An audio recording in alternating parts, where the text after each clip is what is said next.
Tanya kanan kiri, kenapa kamu bersukacita?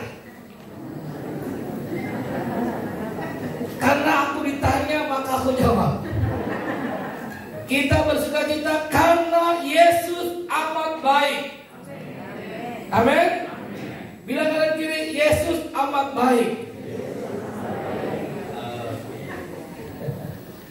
Tolong dibuka PowerPoint-nya. Hari ini kita merayakan hari yang sangat luar biasa. Bapak Ibu setuju? Amin.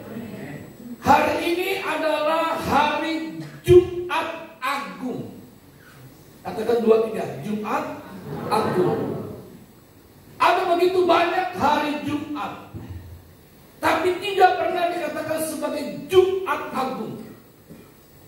Tapi hari ini ia mengatakan Jumat Agung bukan hanya orang Indonesia, tapi dunia pun meyakini, mempercayai hari ini adalah hari Jumat Agung.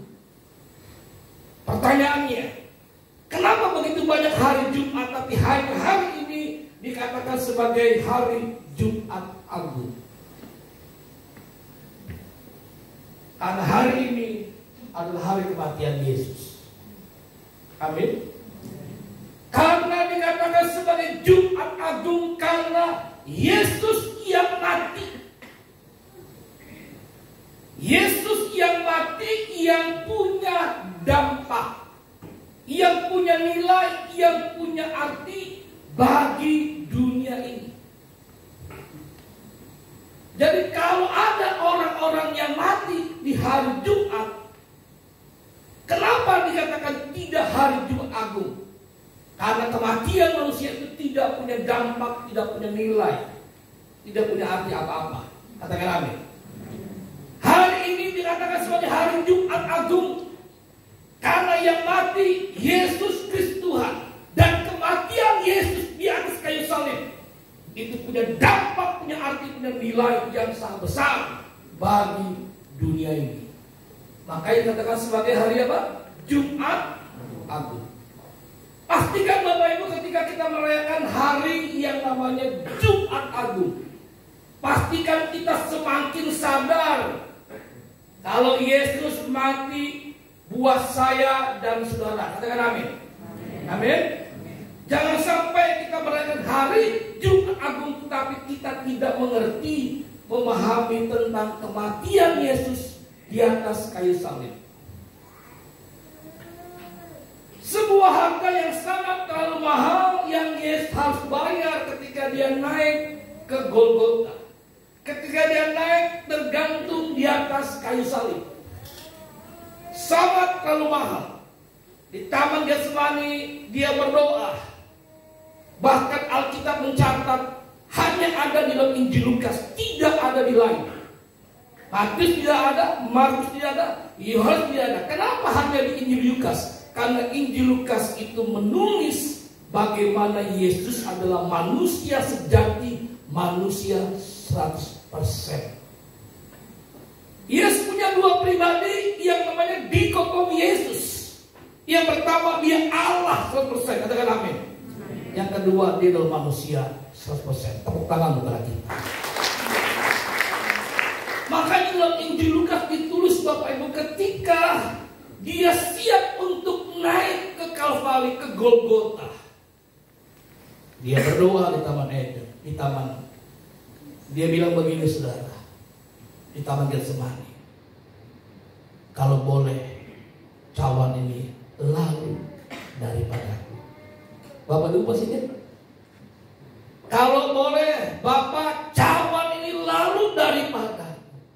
Tetapi berkata, tapi kehendakmu yang terjadi. Bapak Ibu tahu Bapak menghendaki anaknya dicintai harus mati tergantung di kayu salib. Pastikan bahwa setiap kita ketika kita menyadari Yesus mati buat kita, kita tidak lagi hidup di bawah kutuk. Katakan amin. Amin. Pastikan ketika kita menyadari, kita percaya bahwa Yesus mati bagi saya dan saudara, kita tidak lagi hidup di bawah kutuk. Sangat disayangkan kalau kita mengatakan Kristen, orang percaya anak Tuhan, tapi kita hidup masih di bawah kutuk. Kita lihat ayatnya Bapak Ibu. Boleh diklik? Galatia 3 ayat 13. Kristus telah menebus kita dari kutuk hukum Taurat. Bapak Ibu tahu kutuk hukum Taurat? Tentang 10 perintah Tuhan, perintah Allah. Dari 10 perintah itu satu aja gagal. Itu kutuk buat manusia.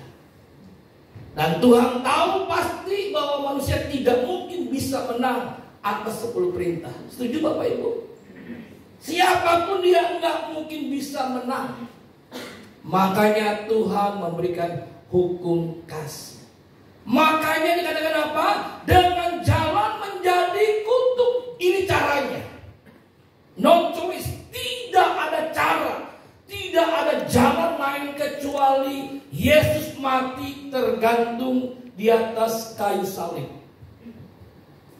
Sebab ada tertulis, terkutuklah orang yang digantung pada kayu salib.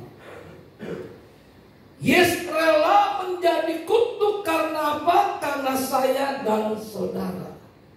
Bilang kanan kiri, Yesus terkutuk karena kamu dan saya. Ayo, bilang kanan kiri, jangan belakang bego. Nanti bego beneran. Tidak ada cara lain.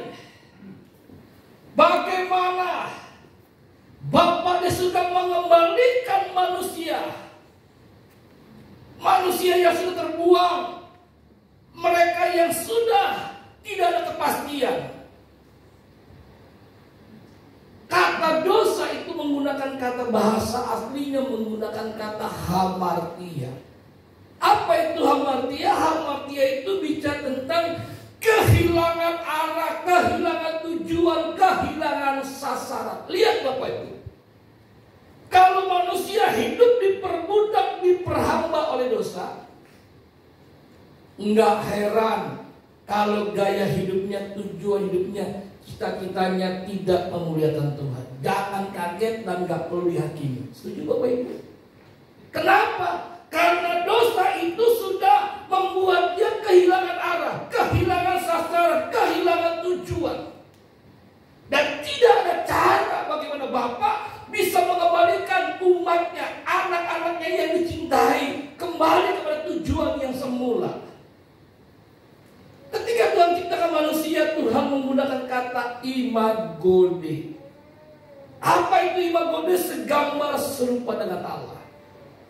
Makanya dia rela anaknya yang tunggal, yang dicintai, mati tergantung kayu salib. Supaya apa? Saya dan saudara bebas dari dosa, bebas dari segala kutuk. Yang setuju tepuk tangan yang meriah.